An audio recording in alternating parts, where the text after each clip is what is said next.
Hello everyone, welcome to my YouTube channel.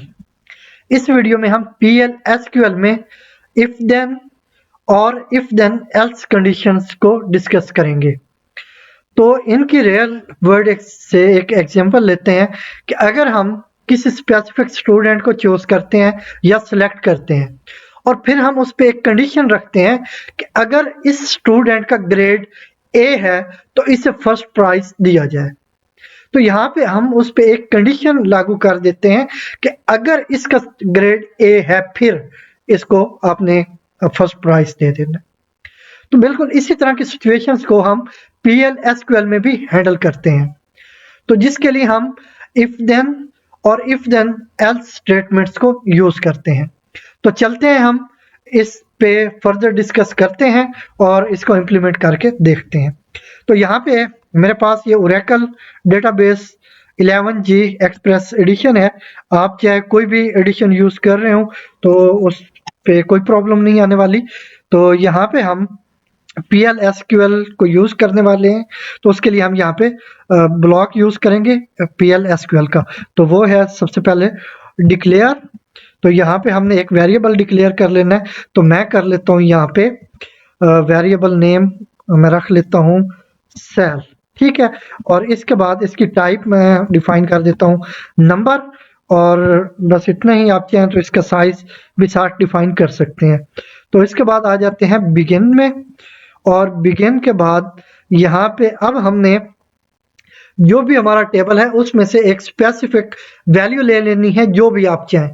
तो मैं यहाँ पे सैलरी में से कोई वैल्यू ले लूंगा किसी भी एम्प्लॉय की। हमारे पास वैसे एक एम्प्लॉय टेबल है जिसमें हमारे पास एक कॉलम है, उसमें से हम किसी एक स्पेसिफिक एम्प्लॉय की सैलरी को सेलेक्ट करेंगे और उस पे हम ये इफ देन कंडीशन को यूज करके देखेंगे।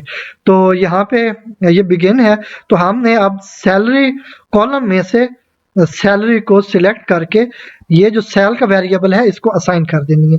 तो हम करेंगे सिलेक्ट। सिलेक्ट किसको करना है? सैलरी को, जो कि हमारा कॉलम नेम है एम्प्लॉयज टेबल में।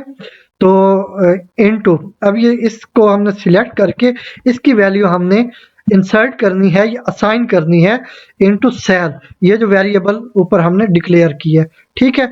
इसमें हमने वैल्यू असाइन करनी है। तो इसके बाद फ्रॉम टेबल नेम यहाँ पे डिफाइन करेंगे, वो हमारे पास है एम्प्लॉयज। और इसके बाद अब हमने, क्योंकि हमारे पास एम्प्लॉयज तो बहुत सारे हैं, तो हमारे पास तो ये हंड्रेड्स ऑफ सैलरीज आ जाएंगी। तो हम चाहते हैं किसी एक एम्प्लॉय की सैलरी को सिलेक्ट करें। तो उसके लिए हम यहाँ पे प्राइमरी की यूज करेंगे जो कि एम्प्लॉय आईडी है, ठीक है। तो फ्रॉम एम्प्लॉयज वेयर, यहाँ पे वेयर क्लॉज को यूज करेंगे, where employee employee ID is 110, ठीक है। आप कुछ भी और भी आईडी यूज कर सकते हैं, लेकिन यहाँ पे मैंने 110 किया। तो ये एक ऐसे रो सिलेक्ट होगी जिसमें एम्प्लॉय की आईडी 110 है। उसमें से जो सैलरी का कॉलम है उसमें से जो भी इस एम्प्लॉय 110 वाले एम्प्लॉय की सैलरी है वो सिलेक्ट हो जाएगी और असाइन हो जाएगी इस सेल वाले वेरिएबल को, ठीक है। अब इस पे हम कंडीशन यूज करेंगे। तो कंडीशन क्या होगी हमारी? इफ सेल, क्योंकि अब सैलरी जो भी थी उस एम्प्लॉय की वो इस वेरिएबल में आ गई है। तो यहाँ पे हम करेंगे if sale is greater than 5000, ठीक है। तो फिर हम यहाँ पे यूज करेंगे देन कीवर्ड। तो अब यहाँ पे हमारी स्टेटमेंट आ जाती है, if sale is greater than 5000 then यहाँ पे अब DBMS, मतलब हमने एक आउटपुट प्रिंट करवानी है, DBMS output dot put underscore line, और यहाँ पे हम एक स्ट्रिंग डिस्प्ले करवा देंगे सीनियर, या चलें सीनियर की कर देते हैं, सीनियर एम्प्लॉय, ठीक है। और इसके बाद सॉरी, यहाँ पे क्लोजिंग कॉमा भी यूज करेंगे, फिर पैरेंथेसिस, और यहाँ पे हम सेमीकोलन यूज कर लेते हैं। तो अब यहाँ पे एक चीज और आपको याद रखनी होगी कि आप जब भी इफ यूज करते हैं तो उसके एंड में आपको एंड इफ मस्ट यूज करना होता है। एंड इफ और सेमीकोलन, और इसके बाद जो हमने ये बिगिन यूज किया इसके लिए हमने यहाँ पे एंड यूज करना, मतलब ये हमारा ब्लॉक एंड हो रहा है यहाँ पे। ठीक है, ये जो एंड इफ है ये इस इफ के लिए है। अगर हम एक इफ यूज करते हैं फिर हम एक एंड इफ यूज करेंगे, अगर हम टू इफ यूज करते हैं फिर हम टू एंड इफ यूज करेंगे। जितने इफ हमने यूज करने हैं लास्ट में हमें उतने ही एंड इफ यूज करने हैं। ठीक है, तो ये अब हमने जो भी सैलरी सिलेक्ट की उस पे हम कंडीशन अब रख रहे हैं कि अगर वो सैलरी ग्रेटर देन 5000 है तो हम यहाँ पे मैसेज शो करवाएंगे कि ये सीनियर एम्प्लॉय है। ठीक है, तो यहाँ पे हम रन कर लेते हैं, इसको यहाँ से रन किया तो अब यहाँ पे देख सकते हैं आउटपुट हमारे पास आ चुका है सीनियर एम्प्लॉय। तो ये जो एम्प्लॉय हमारा ये सीनियर है क्योंकि इसकी जो सैलरी है वो 5000 से ग्रेटर है। ठीक है, तो अब यहाँ पे हम इसकी वैल्यू चेंज कर लेते हैं, कंडीशन चेंज करते हैं, इसमें हम कर लेते हैं 10,000 कि अगर इसकी सैलरी 10,000 से ज्यादा है तो फिर ये सीनियर एम्प्लॉय है। ठीक है, तो यहाँ पे हम रन करेंगे तो यहाँ पे आउटपुट कुछ भी नहीं है, स्टेटमेंट प्रोसेस्ड। तो इसका मतलब ये है कि जो ये हमारा एम्प्लॉय था जिसको हमने सिलेक्ट किया है जिसकी आईडी 110 है, इसकी सैलरी 10,000 से कम है, ज्यादा नहीं है, इसलिए इसका आउटपुट ये सीनियर एम्प्लॉय डिस्प्ले नहीं हुआ। ठीक है, तो ये था हमारा इफ देन कंडीशन या स्टेटमेंट। तो अगर हम डिस्कस करें इफ देन एल्स को, तो इसमें हम फर्दर हमारे पास एक फ्लेक्सिबिलिटी आ जाएगी, उसमें हम ये सेट कर सकेंगे कि अगर सैलरी ग्रेटर देन 10,000 है फिर तो वो सीनियर एम्प्लॉय है, अगर नहीं है उस वो हमारी एल्स होगी। ठीक है, एल्स अगर नहीं है तो फिर हम मैसेज डिस्प्ले करवा देंगे जूनियर एम्प्लॉय।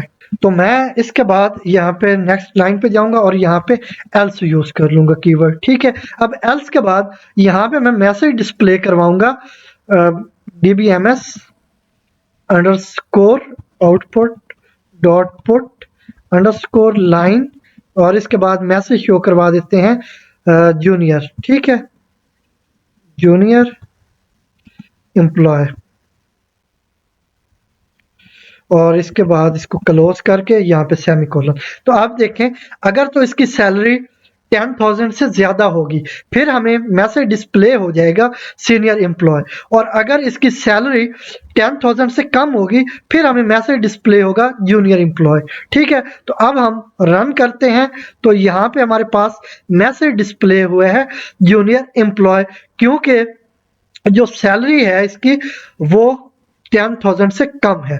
और यहाँ पे अगर मैं फिर से कंडीशन चेंज कर देता हूँ और यहाँ पे मैं 5,000 कर देता हूँ तो फिर यहाँ पे सीनियर एम्प्लॉय का मैसेज डिस्प्ले होगा।